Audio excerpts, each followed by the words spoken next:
Print মিডিয়ার সম্মানিত সদস্যবৃন্দ, আমি খুবই সম্প্রতি জয়েন করেছি। গতকাল আমি উত্তরা বিভাগে জয়েন করেছি। আমি ডিসি ফাইন্যান্স হিসেবে কাজ করছিলাম। জয়েন করার আগেই আমি 10 তারিখ রাতে, বিশেষ করে আবার পদায়ন হওয়ার পরে আমি গিয়েছি। যাওয়ার পরে আমি এলাকাটা দেখার জন্য গিয়েছি। তো গিয়ে আমি জানতে পারলাম যে ফোর্সদেরকে ব্রিফ করার এক পর্যায়ে আমার অফিসে আমি জানতে পারলাম যে উত্তরখান থানাধীন ইয়েতে পুরানপাড়া বাতান এলাকায় একটা এরকম একটা রহস্যজনক হত্যা ঘটনা ঘটেছে।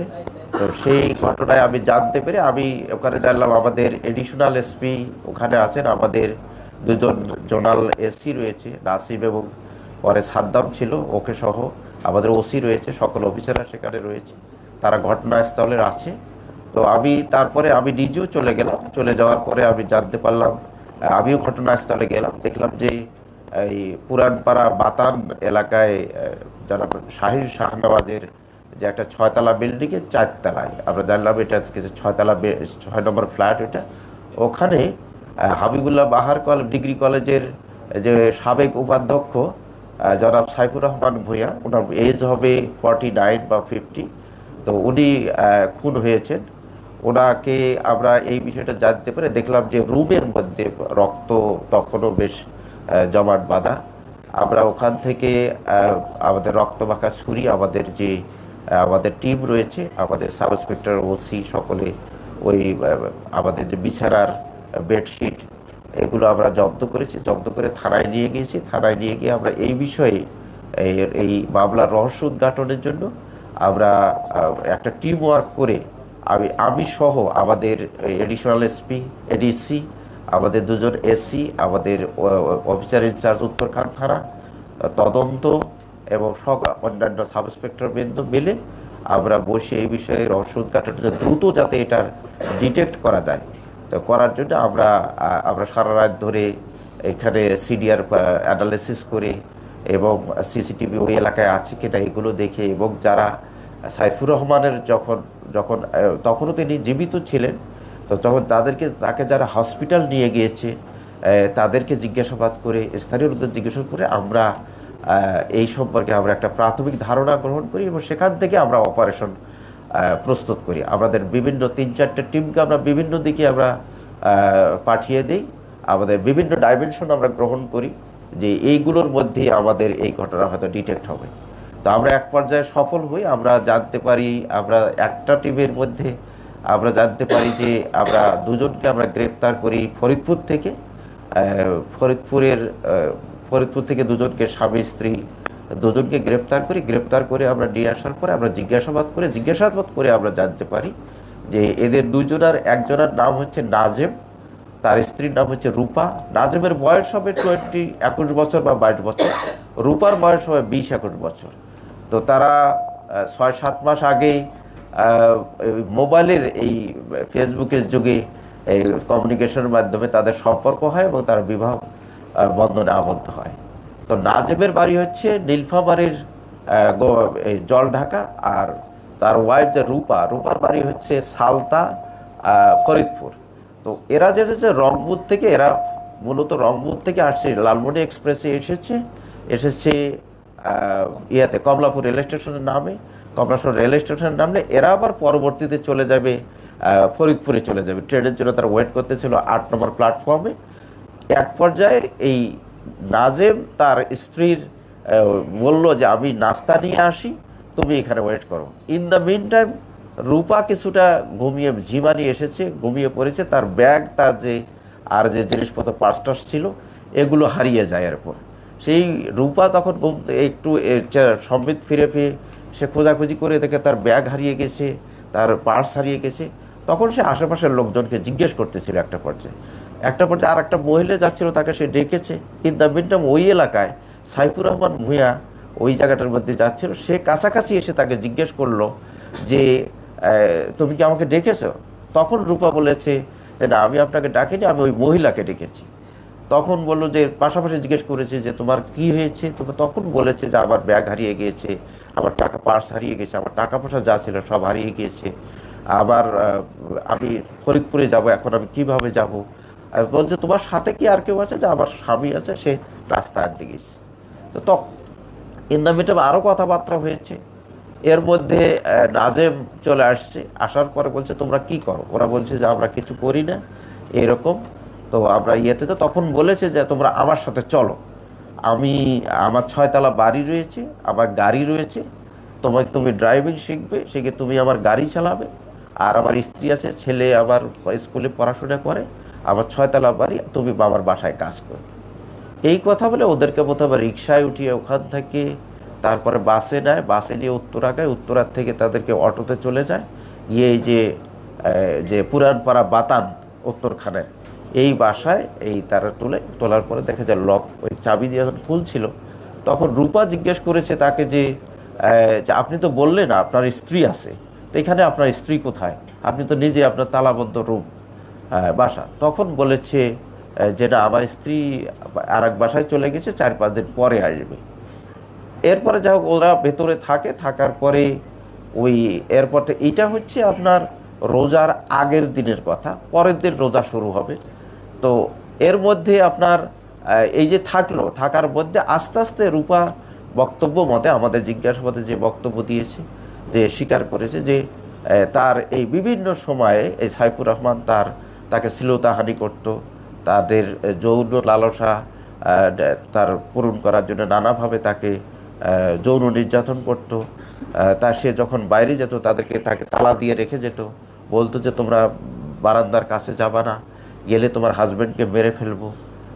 তারপরে আপনার বিভিন্ন সময় তার শরীরের বিভিন্ন অংশে হাত দিত। বিভিন্ন রুম আরও ছিল, সে কোনো রুমে কোনো ফার্নিচার নেই, আমরাও গিয়ে দেখেছি। একটা রুমেই শুধু একটা খাট রয়েছে, সেখানে বলতো অন্য রুমে থাকতে দিত না। একটা রুমেই তারা শুধু 3 জনেই, মাঝখানে ছেলেটা থাকতো সাইফুর এক সাইডে, মেয়েটা এক সাইডে। বিভিন্ন সময় মেয়েটার গায়ে হাত দিত। তো এইভাবেই চলছিল। মেয়েটা খুবই বেশি এই বিষয়, তার স্বামীকে যেহেতু মেরে ফেলতে চায়, তো সে কারণে সে এটা ভয়ে তার স্বামীকেও কথাগুলো বলতে পারছিল না। তো এক পর্যায়ে শেষের দিন যেটা হচ্ছে 9 তারিখ দিবাগত রাতে, 10 তারিখ শুরুতে যেটা হয়েছে, 3 জন একসাথে শুয়েছে। এক পর্যায়ে মেয়েটার গায়ে এসে হাত দিচ্ছিল, ওই ছেলেটার হাত উপর দিয়ে দেওয়ার পরে তারপরে কিছুক্ষণ পরে ছেলেটা যখন ঘুমিয়ে গিয়েছে, রূপার হাজব্যান্ড নাজেম, তখন সে উপর দিকে উঠে গিয়ে তাকে করার জন্য, হয়তো রেপ করার জন্য তাকে শরীরে উঠেছে। এক পর্যায়ে এই ধস্তাধস্তির পর্যায়ে এই নাজেম ঘুম থেকে উঠে যায়। ঘুম থেকে উঠে সে তাকে চিৎকার করে যে তুমি তাকে ছেড়ে দাও, রূপাকে ছেড়ে দাও, তা নাহলে আমি মেরব। এই মধ্যে সে যখন ছাড়ছিল না, তখন তাকে করলো, সে রুম থেকে গিয়ে রান্নাঘর থেকে একটা বটি নিয়ে আসলো। বটি নিয়ে এসে তখনও নাজেম বা রূপার বক্তব্য মতে যে তার শরীরের উপরেই হচ্ছে আপনার সাইফুর রহমান ভূঁইয়া, তখন তাকে কোপানো শুরু করে এই বটি দিয়ে। মাথার এই খুলিতে অনেকগুলো কোপ রয়েছে। এরপর যে সে ঠেকাতে যাচ্ছিল, তার হাতের অনেকগুলো কোপ রয়েছে, অনেকগুলো কোপ খেয়েছে শরীরের বিভিন্ন জায়গায়। তো এক পর্যায়ে সে দৌড় দিয়ে বাথরুমের মধ্যে ঢুকে সিটকিনি দিয়েছে। দেওয়ার পরে এরা বাথরুমের বাইরে থেকেও সিটকিনি দিয়ে রুমে তালা দিয়ে, ওর একটা মোবাইল ছিল, একটা পার্স ছিল, আর ওই চাবির একটা গোছা ছিল, প্রায় 10-12টা চাবি বা 7-8টা চাবি হবে, গোছা নিয়ে এরা চলে যায়। তো তারপরে এই সাইফুর রহমান হয়ে কোনোভাবে ভেঙে টেঙে প্লাস্টিকের দরজা, যেহেতু বাথরুমে বের হয়ে ব্যালকনি না বারান্দা, ছোট বারান্দা দেখেছি, চিৎকার করলে তখন স্থানীয় লোকজন এসে তাকে দ্রুত হাসপাতালে নিয়ে যায়। হাসপাতালে প্রথমে বাংলাদেশ মেডিকেলে নিয়ে যায়, তারা সেখানে নেয়নি এই পরিস্থিতি দেখে, বা তাদের সাপোর্ট ছিল না, তারা গ্রহণ করেনি। তারপরে তারা রেডিকেল হসপিটালে নিয়ে যায়, সেখানেও তারা নেয়নি। তারপরে লেক ভিউ হসপিটালে নেওয়ার পরে সেখানে তারা চিকিৎসা কিছুটা শুরু করে। আধা ঘন্টা পরে তারা জানিয়ে দেয় যে না, সে ডিক্লাইন করেছে, মারা গেছে। তো আমরা এই ঘটনা আমরা আমাদের যে টিম, আমি সহ আমাদের টোটাল টিম অক্লান্ত পরিশ্রম করেছে ওই দিন রাতে। বিশেষ করে আমাদের এডিসি, 2 জন এসি আমার সাথে এক এসি আছে, ও অনেক পরিশ্রম করেছে, টেকনোলজিক্যাল কাজগুলো করেছে।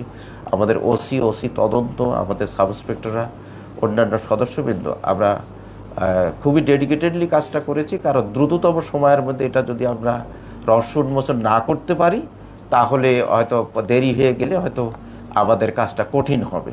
তা আমরা সফল হয়েছি। আমরা দুজন আসামিকেই আমরা বিজ্ঞ আদালতে প্রেরণ করেছি। তারা সিআরপিসি 164 ধারায় জবানবন্দি দেবে, স্বীকারোক্তি প্রদান করবে আশা করছি। আমরা বিজ্ঞ আদালতে প্রদান করছি। আমরা মনে করছি যে এটি একটি অত্যন্ত প্রায় 12 ঘন্টারও কম সময়ের মধ্যে এরকম একটি ক্লুলেস হত্যা মামলা রহস্য উন্মোচন করেছে। এটা আমাদের একটি অত্যন্ত একটা বড় সফলতা বলে আমি মনে করছি, এবং আমি আমার টিমকে অভিনন্দন জানাচ্ছি। এই ক্ষেত্রে আমাদেরকে সার্বক্ষণিক সহযোগিতা, আমাদেরকে দিক নির্দেশনা প্রদান করেছেন। আমরা টাইম টু টাইম আমাদের মাননীয় পুলিশ কমিশনার স্যারকে জানিয়েছি, আমাদের ক্রাইম বিভাগের দায়িত্বে নিয়োজিত আমাদের additional commissioner sir, crime and ops sir আমাদের নির্দেশনা দিয়েছেন, JC crime, joint commissioner crime আমাদেরকে টাইম টু টাইম আমাদের গাইডলাইন দিয়েছেন। আমরা সেই ধারায় কাজ করে সফল হয়েছি। ধন্যবাদ আপনাদের।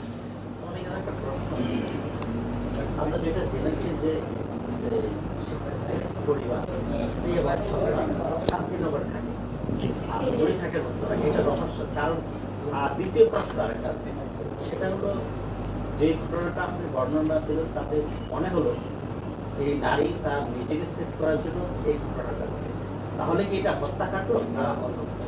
এই বিষয়টা হয়তো আপনাদের আইনে বলা আছে। সাইফুর রহমান ভূঁইয়া, তিনি তার স্ত্রী, তার বাসা হচ্ছে আমাদের শান্তিবাগে, আমাদের রাজারবাগ পুলিশ লাইন্সে 3 নম্বর গেটের অপোজিটে। তো সেখানে তার 2 সন্তান, এক সন্তানের বয়স না, দুটো ছেলে।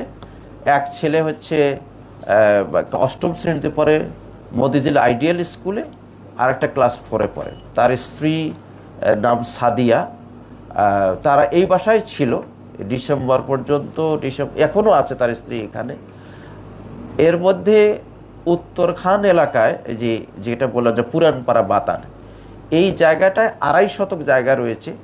যে সাইফুর রহমান ভূঁইয়ার যে দাদা শ্বশুর, সে তার এই 2.5 শতক জায়গা তিনি তার ছেলেকে দিয়েছেন, তার মানে তার শ্বশুরকে দিয়েছেন, সাদিয়ার বাবাকে দিয়েছেন, ইয়ের যে ওয়াইফ, সাইফুর রহমানের ওয়াইফের, সাইফুর রহমানের ভূঁইয়ার যে ওয়াইফ। এই জমি উনি আবার ওনার মেয়ে এই সাইফুর রহমানের ওয়াইফকে দিয়েছেন, তার নামে এই জমি 2.5 শতক জায়গা। যেখানে ঘটনাস্থল তার সামনে এই জায়গাটা একটা সময় ময়লা ছিল, ছিল, মানে ঝোপঝাড় ছিল, সেটা সে পরিষ্কার করেছে, আমরা দেখেছি। ঘটনার 3 মাস, অনুমানিক 3 মাস বা 2.5 মাস আগে তিনি এই সাইফুর রহমান ভূঁইয়া এই বাসাটি ভাড়া নেন। তো ভাড়া নিলে তিনি এই বাসায় এখানে বাড়ি করবেন বা দেখাশোনা করবেন বা এই জায়গাটায় কোনো কিছু করবেন, হতে পারে এরকম পরিকল্পনা থেকে তিনি এই বাসাটি ভাড়া নেন। তো সেখানে স্বামী স্ত্রীর মধ্যে কোনো বিরোধ আছে কি? থাকতে পারে। আমরা ওইদিকে আমরা যেটা ওনার স্ত্রীকেও আমরা জিজ্ঞাসাবাদ করেছি। আমরা এই ঘটনায় অন্য ওই যে বলেছি প্রথম দিকে আমরা প্রাথমিক তথ্য কালেক্ট করে আমরা বিভিন্ন দিকে তদন্তকার নিয়ে যে আমরা কোন দিক থেকে সফল হবে আমরা জানতাম না। তো আমরা তখন জিজ্ঞাসাবাদ করেছি, সেই ধরনের আমরা কোনো তথ্য বা কোনো আমাদের ইনফরমেশন আমরা পাইনি। কোনটা বলেন? যেটা বলেছেন যেটা এটা হত্যা মামলা না, ডেফিনেটলি এটা একটা হত্যা মামলা। যিনি দেখেছেন যে আপনি এই অস্ত্রে তাকে হত্যা করেছে, এটা হয়তো আদালতে যখন এই মামলা যাবে, যখন এই মামলা ট্রায়ালে যাবে, ট্রায়াল হবে, তখন হয়তো বক্তব্য যখন ডিফেন্স পক্ষের লয়ার যখন বক্তব্য দেবেন, তখন কোর্ট কোনো কিছু যদি প্রিজিউম করে, কনসিডারেশনে নেয় সেটি। বাট এটা ডেফিনেটলি এই পর্যায়ে আমাদের কাছে এটা একটা হত্যা মামলা, এবং হত্যা মামলা হিসেবেই মামলা রুজু হয়েছে। আমাদের উত্তরখান থানার মামলা নম্বর হচ্ছে 12 আর 302-34 ধারায় আমাদের মামলাটা হয়েছে। 11 তারিখে আমাদের মামলাটা হয়েছে। একটা বিষয় সেটা হচ্ছে যে যাদেরকে অ্যারেস্ট করলেন আসলে সেটি আসলে ধর্ষণ হয়েছে কিনা সেটা আপনারা পরীক্ষা করেছেন কিনা, নাকি ধর্ষণের চেষ্টা, কোনটা? আমাদেরকে যেটা বলেছে যে আমাদের কাছে যেটু স্বীকারোক্তি দিয়েছে, তার বিভিন্ন সময় শরীরের বিভিন্ন স্পর্শকাতর জায়গায় হাত দিয়েছে। তাকে যখন বাইরে যেত সে দুজনকে তালা দিয়ে যেত, বা তার ছেলেটাকে যখন ছেলেটার সামনে মেয়েটি বলেছে যে ছেলেটি আমার হাজব্যান্ডের সামনেই সে বিভিন্ন সময় আমার শরীরে হাত দিত, আমার জড়ায় ধরতো, এই কথাগুলো আমাদেরকে বলেছে। তারা স্বামী স্ত্রী এত সহজে চলে গেল তাদের সাথে, আসলে এটার পিছনে কোনো কারণ ওখানে আমরা দেখেছি এটা ফোর্স করেছে, যেটা রূপা বলেছে আমাদের কাছে, সেটা হলো যে সে ফোর্স করে বলছে অন্য কোথাও থাকতে পারবে না, এখানে থাকতে পারবে। ইয়েও নাই ওখানে, দেখলাম যে আমরা কোনো আর মানে অন্য কোনো ফার্নিচার বা খাট বা কোনো কিছু অন্য কোনো রুমে নেই নেই। আর ওটা ফোর্স করেছে এই ওই ছেলেটাকে মেরে ফেলার হুমকি দিত সবসময়। রূপা বলেছে যে আমার হাজব্যান্ডকে আমি খুবই ভালোবাসি, এই জন্য আমাকে, যেহেতু আমার এই কষ্টের কথাটাও আমি বলতে পারছিলাম না আমার হাজব্যান্ডকে, যেহেতু বলছে তুমি যদি এই কথা ওকে বলো তাহলে তোমরা কোনো কিছু একটা মেরে ফেলবো। তো উনি যখন যেতেন বাইরে তখন তালা দিয়ে যেতেন। এই আচ্ছা, আপনি বলছেন যে মোবাইলের মাধ্যমে যোগাযোগ করে তাদের পরিচয় হয়েছে, তারপর বিয়ে হয়েছে। আর স্বামী তো ওদের দুজনের। কিন্তু এই টেকনোলজির যুগে ওনারা তো ট্রিপল লাইনেও ফোন করে এই ব্যাপারে সাহায্য চাইতে পারতেন, যে ওনাদেরকে এইভাবে ধরেন আটকে রেখে এত ইমিডিয়েটলি আসলে মেবি তারা তো আমার কাছে, ওরা যাদের রূপা এবং নাজমের যে বিষয়টা, আর রূপা এবং নাজমের যে বিষয়টা, ওরা যে খুব বেশি শিক্ষিত মানুষ তাও না, হয়তো লেখাপড়া ওরকম নেই, আপনারা ছবি দেখলে বুঝতে পারবেন। আর বয়সও খুব কম, 20-22 বছর, 22 বছরের মধ্যে। আর ওদের মোবাইলও ছিল না, ছিল বা ছিল না, বা তাদের মাথায় হয়তো ওটা আসেনি, আমরা এই বিষয়ে তারা করেনি আর কি।